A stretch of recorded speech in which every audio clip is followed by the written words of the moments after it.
যুক্তরাষ্ট্রের প্রেসিডেন্ট নির্বাচন থেকে বাইডেন সরে আসার পর কমলা হ্যারিসের প্রার্থিতা বিষয়টি অনেকটাই নিশ্চিত ছিল, তবুও অপেক্ষা ছিল চূড়ান্ত ঘোষণার। ডেমোক্রেটিক দলের জাতীয় কনভেনশনের শেষ দিন আনুষ্ঠানিকভাবে সেই মনোনয়ন পান ভাইস প্রেসিডেন্ট কমলা হ্যারিস। মনোনয়ন গ্রহণের পর দেয়া বক্তব্যে ঐক্যের ডাক দেন কমলা। দলীয় মনোনয়ন একটি নতুন পথ তৈরি করার সুযোগ দিয়েছে বলেও মন্তব্য করেন তিনি। বিশ্বজুড়ে স্বৈরশাসনের বিরুদ্ধে লড়াইয়ের অঙ্গীকার করেন এই ভাইস প্রেসিডেন্ট। বিশ্বের সর্বশ্রেষ্ঠ জাতির প্রত্যেকের পক্ষ থেকে আমি যুক্তরাষ্ট্রের প্রেসিডেন্ট হওয়ার জন্য মনোনয়নপত্র গ্রহণ করেছি। নিরাপত্তা ও মূল্যবোধকে এগিয়ে নিতে আমাদের সবসময় অবিচল থাকতে হবে। ভাইস প্রেসিডেন্ট থাকাকালীন আমার দেশের নিরাপত্তার ব্যাপারে জোর দিয়েছি। স্বৈরাচারীরা চায় এই নির্বাচনে ডোনাল্ড ট্রাম্পের বিজয় আসুক, কারণ ট্রাম্প নিজেও একজন স্বৈরাচারী হতে চান। যুক্তরাষ্ট্র জুড়ে অনেকদিন ধরেই আলোচনায় রয়েছে গর্ভপাত ইস্যু। এই বিষয়ে বরাবরই ইতিবাচক সিদ্ধান্ত জানিয়ে এসেছেন কমলা হ্যারিস। দলের জাতীয় কনভেনশনের শেষ দিনের বক্তব্যে আবারও গর্ভপাতের অধিকার রক্ষায় কাজ করার অঙ্গীকার করেন তিনি। কমলার বক্তব্যে গুরুত্ব পায় গাজা প্রসঙ্গ। এ সময় ফিলিস্তিনিদের দুর্ভোগ নিরসন ও স্বাধীনতা রক্ষায় জোর দেন তিনি। সেই সাথে ইসরায়েলের আত্মরক্ষার অধিকার রয়েছে বলেও মন্তব্য করেন কমলা। গাজা ইস্যুতে বিক্ষোভ হয়েছে ডেমোক্রেটিক দলের সম্মেলনস্থলের বাইরে। এমনকি কনভেনশনে ফিলিস্তিনপন্থী বক্তাদের কথা বলার সুযোগ না দেয়ায় কমলার ওপর থেকে সমর্থন তুলে নিয়েছেন মুসলিম নারীদের একটি দল। এদিকে কমলার বক্তৃতায় সমালোচনা করেছেন রিপাবলিকান প্রেসিডেন্ট প্রার্থী ডোনাল্ড ট্রাম্প। ট্রুথ সোশ্যালে দেয়া এক পোস্টে তিনি বলেন, কমলা যেসব বিষয় নিয়ে এখন অভিযোগ করেছেন তা নিয়ে এতদিন কিছুই করেননি তিনি। Tahmid Abrar, independent news. ভারতের প্রধানমন্ত্রী নরেন্দ্র মোদী শুক্রবার 23 আগস্ট ইউক্রেনে পৌঁছেছেন। ইউক্রেনের প্রেসিডেন্ট ভলোদিমির জেলেনস্কির সঙ্গে সাক্ষাৎ করেন তিনি। মোদী এই সফরে রাশিয়া ইউক্রেন যুদ্ধ বন্ধে একটি মীমাংসার জন্য প্রচেষ্টা চালাবেন বলে আশা করা যাচ্ছে।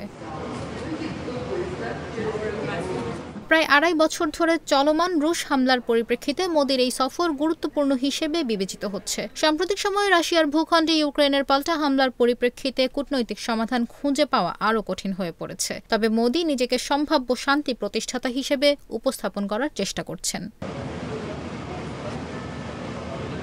এই সফরকে সামনে রেখে মোদী বলেছেন, যুদ্ধের ময়দানে কোনো সমস্যার সমাধান করা যায় না। ভারত সংলাপ ও কূটনীতিকে সমর্থন করবে এবং যত দ্রুত সম্ভব শান্তি ও স্থিতিশীলতা ফেরানোর চেষ্টা করবে। উল্লেখযোগ্য বিষয় হল, মোদী প্রথম ভারতীয় প্রধানমন্ত্রী যিনি ইউক্রেন সফর করছেন।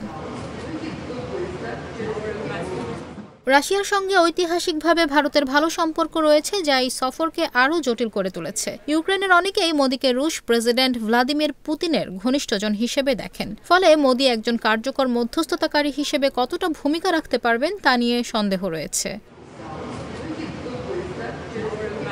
গত জুলাই মাসে মস্কো সফরে গিয়ে পুতিনকে আলিঙ্গন করার কারণে ইউক্রেনবাসীর মধ্যে ক্ষোভের সঞ্চার হয়েছিল।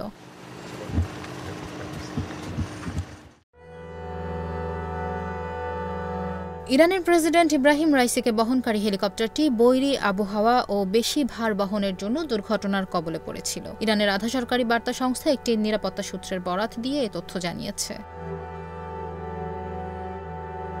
গত 19 মে একটি বাঁধ উদ্বোধন করতে আজারবাইজান সীমান্তবর্তী এলাকায় গিয়েছিলেন রাইসি। সেখান থেকে ফেরার পথে পূর্ব আজারবাইজানের জোলফা এলাকার কাছে প্রেসিডেন্টকে বহনকারী হেলিকপ্টারটি বিধ্বস্ত হয়। ওই দুর্ঘটনায় প্রেসিডেন্ট রাইসি ও পররাষ্ট্রমন্ত্রী হোসাইন আমির আবদুল্লাহিয়ান নিহত হন।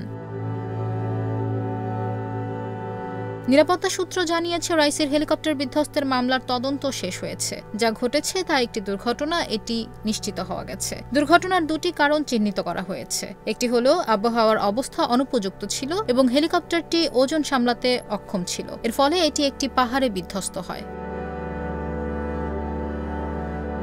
রয়টার্স জানিয়েছে, তদন্তে বেরিয়ে এসেছে ওই হেলিকপ্টারটি নিরাপত্তা প্রোটোকলের অনুমতি উপেক্ষা করে ধারণ ক্ষমতার চেয়ে 2 জন লোক বেশি বহন করেছিল।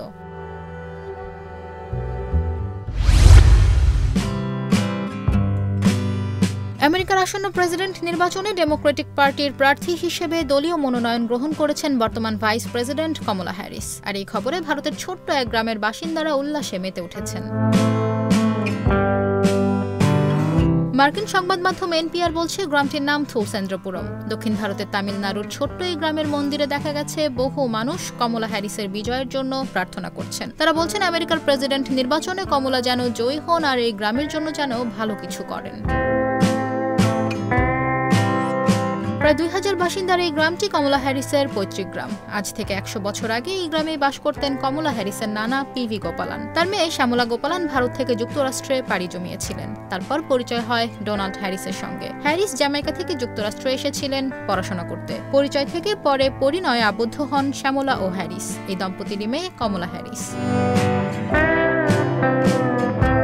কমলা হ্যারিসের জন্ম যুক্তরাষ্ট্রের ক্যালিফোর্নিয়ায়। সেখানে তিনি বেড়ে উঠলেও অনেক ছোটবেলায় থুলসেন্দ্রপুরমে গিয়েছিলেন বলে ভারতীয় গণমাধ্যমগুলোর প্রতিবেদনে বলা হয়েছে। কোনো কোনো গণমাধ্যম বলছে শৈশবে কমলা হ্যারিস তার নানার সঙ্গে চেন্নাইও বেড়াতে গিয়েছিলেন।